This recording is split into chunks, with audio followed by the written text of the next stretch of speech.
Fala pessoal, conforme a gente tinha combinado, segue aí a revisão de forças intermoleculares. Tá? Forças intermoleculares são forças de ligação que mantêm moléculas ligadas umas às outras. Então existe uma diferença entre a ligação atômica, na qual você tem dois átomos, deixa eu desenhar direito esse átomo, dois átomos que vão se manter ligados, seja uma ligação iônica, uma ligação covalente ou uma ligação metálica.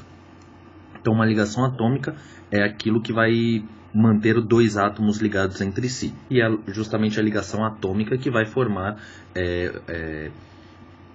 as moléculas, né? Já a força intermolecular são forças que atraem as moléculas, são forças que ligam as moléculas entre si. Então, por exemplo, uma molécula de água, se a gente pegar duas moléculas de água, os hidrogênios de uma molécula de água serão atraídos pelo oxigênio da outra molécula. Isso é uma força intermolecular, é o que mantém as substâncias coesas, é o que vai juntar essas moléculas aí. E existem alguns tipos de forças intermoleculares. Então a gente tem as pontes de hidrogênio, que obviamente envolvem hidrogênio, e as forças de Van der Waals, que vão fazer a ligação entre compostos moleculares. Compostos moleculares que não têm envolvimento de hidrogênio. Então, não tendo hidrogênio, não sendo uma ponte de hidrogênio, vai ser uma força de Van der Waals, que vai se dividir em dois tipos, né, dependendo do tipo de molécula que a gente está lidando. Então, as forças de Van der Waals vão se aplicar em moléculas apolares e moléculas polares. Bom, agora falando das pontes de hidrogênio. Então, uma ponte de hidrogênio é uma ligação molecular, né, uma força intermolecular, onde um hidrogênio ele vai ser atraído por átomos de flúor, oxigênio ou nitrogênio de uma outra molécula. Então, por exemplo, a gente pega a água, H2O, H2O. O hidrogênio de uma molécula de água vai ser atraído pelo oxigênio da outra molécula. Por quê? O que acontece? Pela água ser uma substância, ser uma molécula polar, acontece que os elétrons, né, o elétron que pertencia ao hidrogênio, que agora faz parte desse par de elétrons, vai ser atraído com mais força, com mais intensidade pelo oxigênio. Então, o oxigênio ele vai ser a região negativa da molécula e o hidrogênio vai ficar carregado positivamente, justamente por ser uma molécula polar. Então, o que vai acontecer? O hidrogênio, por ter uma característica positiva, ele vai ser atraído pelo oxigênio, consequentemente negativo, de outra molécula. Isso vai acontecer sempre que você tiver hidrogênio fazendo ligação com flúor, oxigênio ou nitrogênio. Se eu tiver hidrogênio, mas não tiver flúor, oxigênio ou nitrogênio, não vai formar uma ponte de hidrogênio. Uma outra coisa importante para a formação de ponte de hidrogênio é que tanto o flúor, quanto o oxigênio, quanto o nitrogênio, durante a ligação molecular, ele vai ter que ter elétrons não ligantes.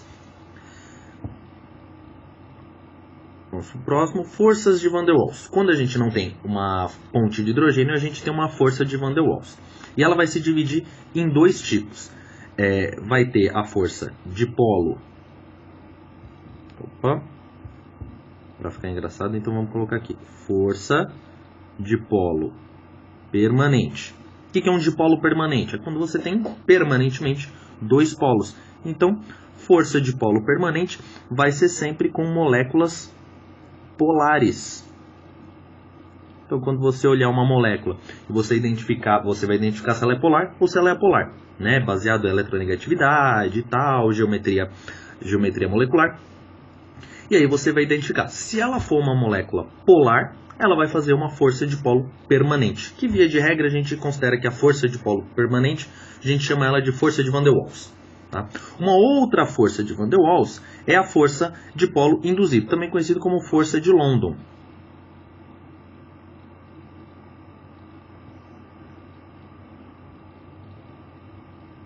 Essa força de London, ela sempre vai acontecer com moléculas apolares. Uma coisa que é importante, tanto a força de polo permanente quanto a força de London são dois tipos de forças de Van der Waals. Tá? Então as forças de Van der Waals são forças intermoleculares entre moléculas que não fazem ponte de hidrogênio. E ela vai se dividir em força de polo permanente quando a molécula em questão for polar e força de London quando a molécula em questão for apolar. Bom, para finalizar, existe essas forças, né, essas três forças, ponte de hidrogênio, forças de Van der Waals, que seria a força de polo permanente, e a força de London, que seria de polo induzido, você vai ter diferença de forças entre elas. Então você vai ter, uma delas vai ser uma ligação molecular muito mais forte que as outras. Então acontece dessa forma aqui, da mais fraca para mais forte, a gente tem isso aqui, sendo a força de London a mais fraca, a força de Van der Waals mais forte que a de London, e a ponte de hidrogênio muito mais forte do que as outras duas. Isso vai representar a dificuldade que você tem em separar essas moléculas, em quebrar essas ligações separando essas moléculas. Quando você separa essas moléculas, você consegue alterar o estado físico. Então, o ponto de ebulição de uma substância vai aumentar dependendo do tipo de força intermolecular que as moléculas daquela substância façam. Ok? Espero ter ajudado e até a próxima.